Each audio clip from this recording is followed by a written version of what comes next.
Welcome to Baking with Frank. Frank Rush was a baker at the turn of the 20th century at the Uffelman Baking Company in Cincinnati, and then at his own bakery in Newport, Kentucky. Frank was also my great-grandfather. Through his handwritten batch-sized recipe book, I'm breaking down his recipes and getting to know him better. I'm Tom Mattingly, and this is Baking with Frank.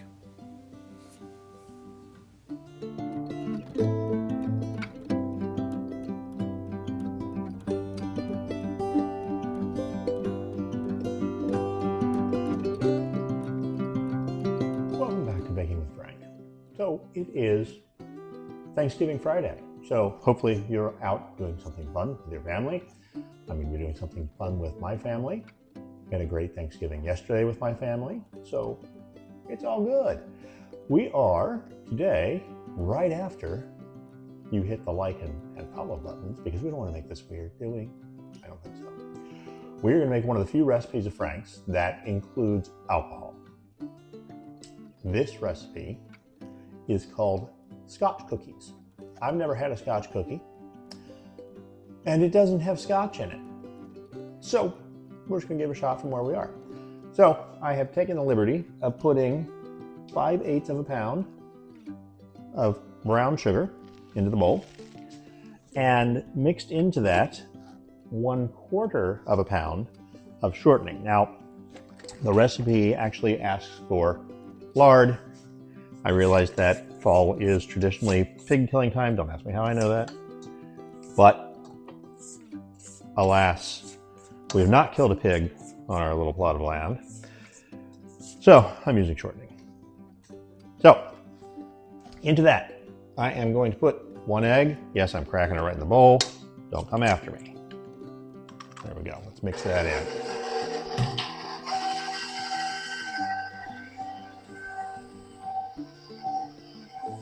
Get some of the egg off my hands here. Don't end up with egg on my face. We're going to give that a good spin. All right. Now we're going to get to some of the fun ingredients. So, much like many of Frank's recipes, this one calls for molasses. We happen to be out of molasses right now, but I have dark maple syrup. So, in the spirit of Christmas, we're going to put that in, and that was 1/8 of a pint, or 1 ounce, of maple syrup. You could also use the molasses, you could use Cairo syrup, you can use whatever you want. In addition, the alcohol. Now, not only did this have alcohol in it, like, look at me, not only does this have alcohol in it, but Frank went all in. So in his recipe, which of course is bakery size, it calls for 1.5 pints of brand, which I'm assuming is brandy. If it's not, we're just gonna have a good time this afternoon. Anyway, so broken down, that's about 5 ounces-ish. Anyway, we can put that in. I'm gonna mix up these wet ingredients. Let's say mom glass.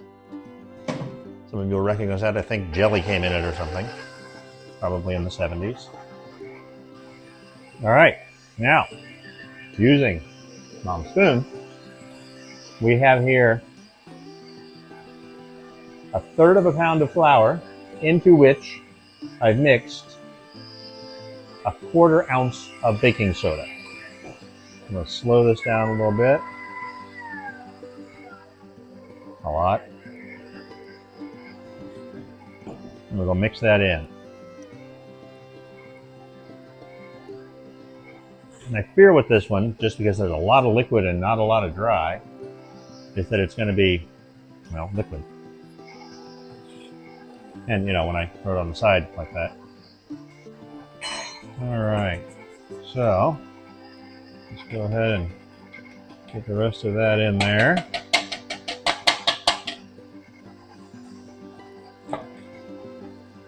I'll keep stirring. You stay there. Hit that like and follow. Okay.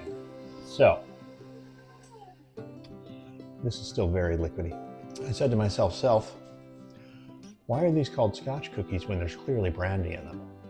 And the only solution I can come up with, which I'm sure all of you have already arrived at, is that Mary, Queen of Scots' first husband was the King of France. She was raised in the French court. So the Scotch are giving homage to the French, of course, for anyway. So anyway, I'm going to mix in some quick cook oats, and we're going to see, can we thicken this up a little bit? Oats are very much traditionally a Scotch product. I'm sure you knew that as well. Where'd my spoon go? Who took my spoon? There it is. Okay. Mom's spoon. Okay, 1 spoon of oats is about 1/8 of an ounce. The more you know in Star. So that's 2. Somebody's keeping track here, right? There's 3. There's 4. Let's use the one that's in the pan here. I didn't use that. That's 5. There's 6. There's 7. There's 8. Okay, I think we're finally starting to get to something that is manageable. So I still think the oats were a good addition. I think we're going to need a little more. Okay, so 1 mom spoon is 1/3 of an ounce. I hope somebody's taking this math down. There we go. We're going to take this out so that, it doesn't come flying at my head. 1 mom spoon going in. And, I'm not trying to make this dry out, but I'd like to at least be able to scoop it. That would be nice. There's 2. There's 3.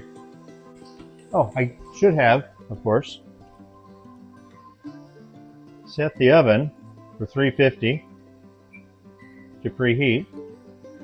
So we'll get that rolling while we're dealing with this crisis. They say that cooking is art and baking is science, so we're sciencing here. Here's 4. So we're going to put in 1 more just to see where we get.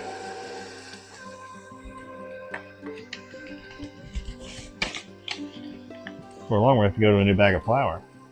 There we go. Is that 5? I think that's 5.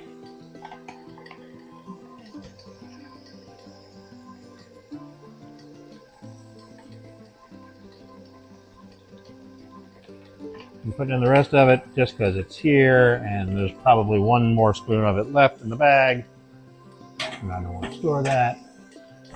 So I'm going to say that that was 1/3 pound plus 1 cup. Making that. Somebody's writing that down, right? Plus the oats. All right. So we're heating the oven. It is at 208 degrees on its way to 350. We're going to scoop out some cookies. Now, I gave the batter a little taste here, and it's pretty darn tasty, I gotta say. Now, these are, as noted, a very soft batter. But I'm not going to do a lot of these on here because I think they're going to spread out.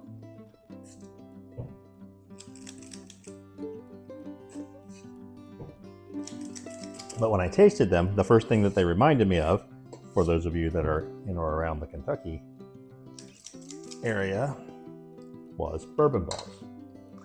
So we might try some of these with some chocolate chips and pecans in them. And then we could have bourbon ball cookies, and that would be wonderful. Right, so we're gonna let the oven, wait, why am I looking down there? You look up here. We're gonna let the oven, yes, my hair is longer, it's okay. We're gonna let the oven finish, and then we'll get them in. Bake them for 12 minutes. And go from there. Turned out not quite as big as I expected, which I'm okay with. Let's give it a shot. So as suspected, it's quite good. But it needs a little something to heighten it. So I took the liberty of adding a 1/2 cup of chopped pecans and a 1/2 cup of chocolate chips. You can always make these. You'll be very happy with these. That's something. Not chewing. Happy Thanksgiving. And thank you all for watching.